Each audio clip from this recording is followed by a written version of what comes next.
நீங்க காதலிச்சிருந்தாதான் உங்களுக்கு தெரியும். எத்தனை பேர் வருத்தப்படுறாங்க. திருமாவளவன் அவர்கள் காதலிக்காமல் இருக்கிறாரே. லைகா புரொடக்ஷன் சுபாஷ்கரன் மற்றும் ரெட் ஜெயின் மூவிஸ் இணைந்து வழங்கும் உலக நாயகன் கமல்ஹாசன் நடிக்கும் பிரம்மாண்ட இயக்குனர் சங்கரின் இந்தியன் 2 ஜூலை 12 முதல் உங்கள் அபிமான திரையரங்குகளில். அண்ணனே ஒரு காதல் காட்சியில் ஒரு நடிக்க வச்சிருங்க பார்க்கலாம். பெபேன்றவர் முடியாதண்ணே. நீங்க அரசியல்ல கொடுக்குற எழுச்சி வசனங்கள் வேற. ஆனா காதல் இருக்கு பாருங்க, போங்கண்ணே. நீங்க காதலிச்சிருந்தாதான் உங்களுக்கு தெரியும். எத்தனை பேர் வருத்தப்படுறாங்க. திருமாவளவன் அவர்கள் காதலிக்காமல் இருக்கிறாரே, அது தெரியாது எனக்கு. ஐயோ, அது வேற தப்பா சொல்லக்கூடாது. காதலித்திருக்கலாம், கைகூடாமல் இருந்திருக்கலாம். ஆனால் நீங்கள் திருமணம் செய்யவில்லை என்பது எத்தனை உங்கள் தம்பிகளுக்கு வருத்தம் தெரியுமா? என்னையும் சேர்த்து.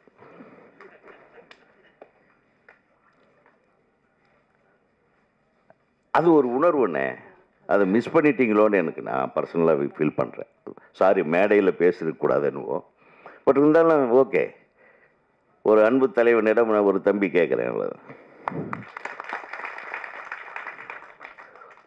சார், காதலிச்சு பார்த்தா தான் சார் அந்த உணர்வு தெரியும், அந்த பிரச்சனை தெரியும். இவருக்கு தெரியும். இப்போ காதலிச்சு பார்த்து நடிச்சிருக்காரு பாருங்க. நடிக்கும் போதே அந்த உணர்வு வெளிப்படுத்து. அதுக்கு வர எதிர்த்து போராடுறது. இவருடைய காதலியை கொள்ளுகிறார்களோ அடிக்கிறார்களோ, அதுக்கு பின்னால் அவர் ரிவர்ட் ஆகிற அந்த உணர்வு பூர்வமான நடிப்பு உண்மையிலுமே பாராட்டுறேன் தம்பி. நான் சும்மா வந்து பார்த்துட்டெல்லாம் புகழ்ந்தெல்லாம் பேசிட்டு போகக்கூடாது. நான் உணர்வு ரீதியாக சொல்கிறேன். இந்த படம் மிகப்பெரிய வெற்றி படமாக அமைய வாழ்த்துக்கள். அந்த பொண்ணு கூட ரொம்ப யதார்த்தமாக, யாருக்கும் பெரிய மேக்கப் கிடையாது, அந்த ஜோடனை கிடையாது. ரொம்ப நல்லா இருக்கு. ஒளிப்பதிவாளர் கூட மிகச்சிறப்பாக செய்திருக்கிறார். மிகச்சிறப்பாக இருக்கு. அந்த குத்துப்பாட்டில் கூட நீ வந்து கண்ணியம் மாறாமல் நீ நடித்திருக்கிறாய். அது என்ன பாராட்டப்பட வேண்டிய விஷயம். இந்த குத்துப்பாட்டில் இந்த ரோட்ல எல்லாம் படுத்துட்டு அது கூட ஒரு அழகு இருக்கிறது, அழகியல் இருக்கிறது. ஸோ இந்த மாதிரி படங்கள் பார்த்து ரொம்ப நாள் ஆச்சு. ஆனால் சமீப காலமாக சில சிறந்த படங்கள், ஒரு படங்கள் ஓடுது தியேட்டரில். தியேட்டருக்காரங்க தான் சரியா அந்த படத்துக்கு உண்டான வந்த வருமானத்தை சரியா செலுத்தாமல் இருக்கிறார்கள் என்ற புகார் ஒரு புறம் எழுகிறது. இந்த மாதிரி சில நல்ல படங்கள் வரும்போது தியேட்டருக்கு கிடைக்க மாட்டேங்குது.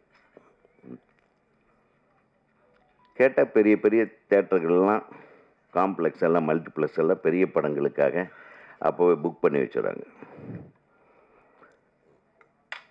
இதை கொஞ்சம் மாற்ற வேண்டும். யார் மாற்றுவது? சினிமா சுதந்திரமாக இயங்குகிறதா என்ற ஒரு கேள்வி எழுகிறது. படைப்புக்கு சுதந்திரம் இருக்கிறது. அந்த படைப்பாளிகளை பாராட்டுவதற்கு சுதந்திரம் இருக்கிறது.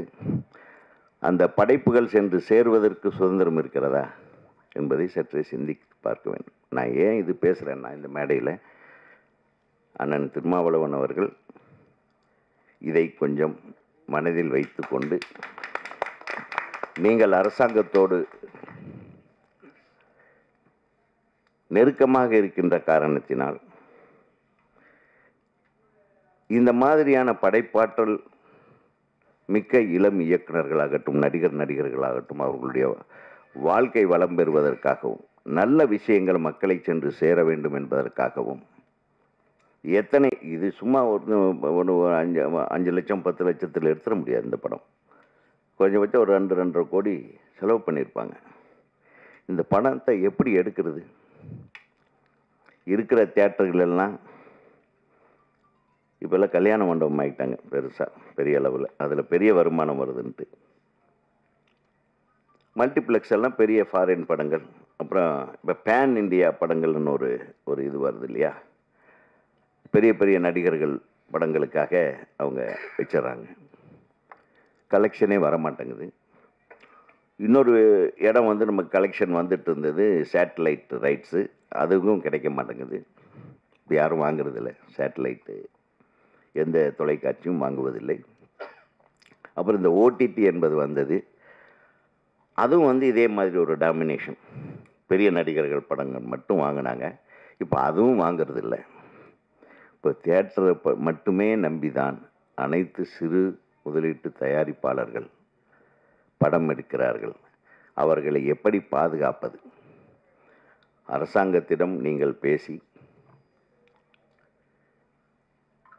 ஒவ்வொரு பஞ்சாயத்துலேயும் அல்லது ஒவ்வொரு நகராட்சியிலையும் சின்ன சின்ன டவுன்கள் எல்லாம் ஒரு தியேட்டர் அரசாங்க நிலத்திலேயே ஒரு 200 பேர் 250 பேர் உட்கார்ந்து பார்க்குற மாதிரியான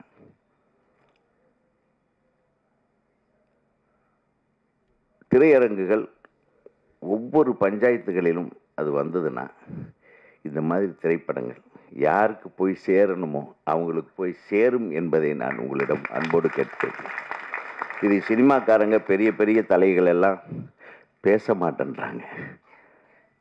அதனால இந்த மேடையில் இருக்கிற நீங்கள் அதை பேசணும் அரசாங்கத்துக்கிடம் என்ற உங்களிடம் ஒரு கோரிக்கையை வைத்து இந்த திரைப்படத்தில் பங்காற்றிய அனைத்து நடிகர் நடிகைகளையும் அனைத்து தொழில்நுட்ப கலைஞர்களையும் வாழ்த்தி இந்த படம் மிக சிறப்பாக வெளிவந்து மக்களை சென்று சேர வேண்டும் என்று கூறி வாழ்த்து கூறி விடைபெறுகிறேன். நன்றி, வணக்கம். ரொம்ப நன்றி ஐயா. முதல்ல இந்த திரைப்பட குழுவினருக்கு என்னுடைய வணக்கத்தை தெரிவித்துக் கொள்கிறேன். நம் தலைவருக்கு எப்பொழுதும் என்னுடைய அன்பும் வணக்கமும்.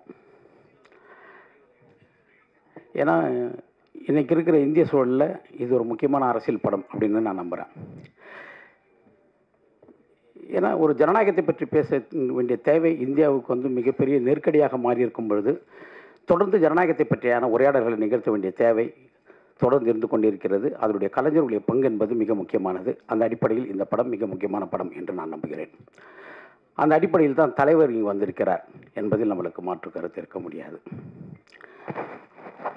காதலிப்பதே புரட்சி செய்வதற்கு தான், புரட்சி செய்வதே காதல் செய்வதற்கு தான். புரட்சி முடிஞ்சதுக்கு அப்புறம் என்ன பண்ண போகிறோம்? நமக்கு வேலை வந்து காதல் பண்ணுறது தான். அந்த காதலில் பிரச்சனை வருதுன்னு வச்சிங்களேன், அது ஒரு ஜாதி பிரச்சனையாக இருக்கலாம், மத பிரச்சனையாக இருக்கலாம், நிற பிரச்சனையாக இருக்கலாம், இல்லை வேறு ஏதாவது வர்க்க பிரச்சனையாக இருக்கலாம். அப்படின்னா நம்ம என்ன பண்ணுவோன்னா காதல் செய்கிறத நிறுத்திட்டு புரட்சி பண்ண ஆரம்பிச்சிடுவோம். திரும்ப புரட்சி முடிஞ்சதுக்கப்புறம் காதல் பண்ணுறது தான் நம்மளுடைய வேலை. அப்போது மனித சமூகத்துக்கு இடையராத ஒரு வேலை ஒன்று இருக்குதுன்னா அது காதல் பண்ணுறது தான். காதலுக்கு எப்பப்பெல்லாம் தொந்தரவு வருதோ அப்போல்லாம் நம்ம புரட்சி செய்வோம். புரட்சிக்கு எப்பெல்லாம் வந்து ஓய்வு கிடைக்குதோ அப்போல்லாம் காதல் செய்வோம். அப்போ காதலை தவிர மனித குலத்திற்கு வேறு எந்த கடமையும் கிடையாது என்பது தான் இங்கே உண்மையான வேலை. அதை தான் இந்த படம் வந்து மிக அழகாக சொல்லியிருக்கிறது. படக்குழுவினர் அனைவருக்கும் வாழ்த்துக்கள். நேரம் கருதி மேடையில் இருக்கின்ற அத்துணை பெரியவர்களுக்கும் நன்றியை தெரிவித்துக் கொண்டு 2010ஆம் ஆண்டு இதே மேடையில் இதே இடத்தில் நான் ஒரு திரைப்படத்தின் உதவி இயக்குநராக பணிபுரிந்த பொழுது அந்த படத்திற்கு பாடல் என்னுடைய குருநாதர் அவர்களுடைய படத்தில் பாடல் எழுதியிருந்தேன். முதல் படத்திலேயே அந்த படத்திற்காக இந்த இடத்தில் ஏறி நின்றேன். கிட்டத்தட்ட 13-14 ஆண்டுகள் ஆகிவிட்டது இந்த இடத்தை ஏறுவதற்கு. ரொம்ப நெகிழ்ச்சியான தருணமாக இருக்கிறது.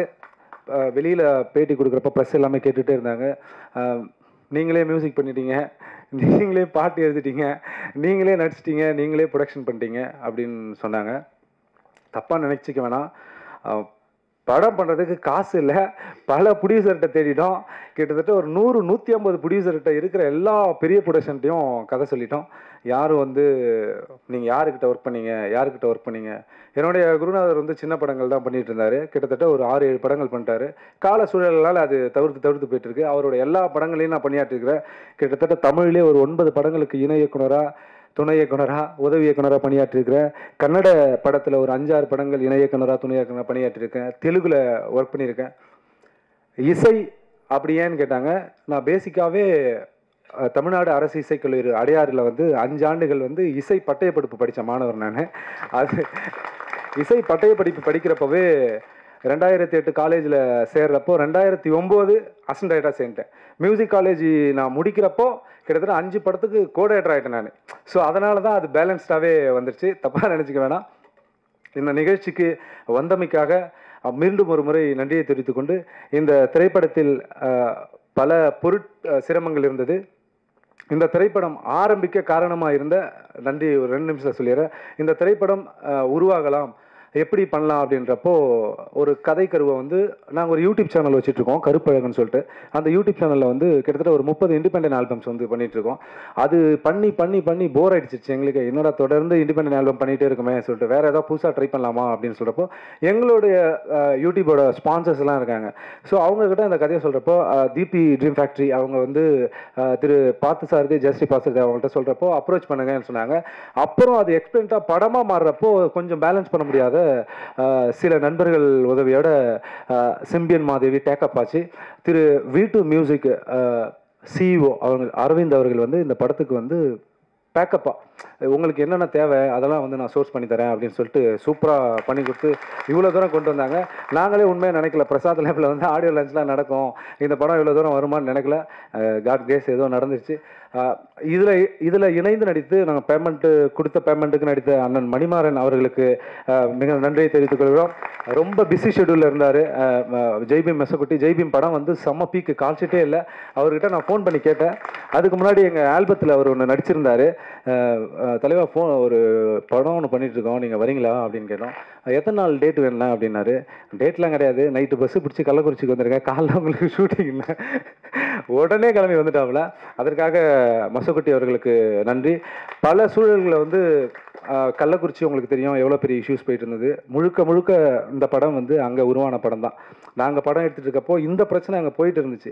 அந்த சூழல்லையே வந்து எங்களுடைய படத்துடைய ஒளிப்பதிவாளர் கே ராஜசேகர் அவர்கள் வந்து ரொம்ப திறமையாக திடீர்னு கேமரா வச்சா வந்து லென்ஸை பிடிங்கிடுவாங்க. நம்ம சின்ன ப்ரொடக்ஷன்றதுனால யூனிட் பெருசாக அப்படி இல்லாமல் பண்ணிட்டு இருந்தோம். கேமராவை பிடிங்கிடுவாங்க, ஸ்டாண்டை தூக்கின்னு போயிடுவானுங்க.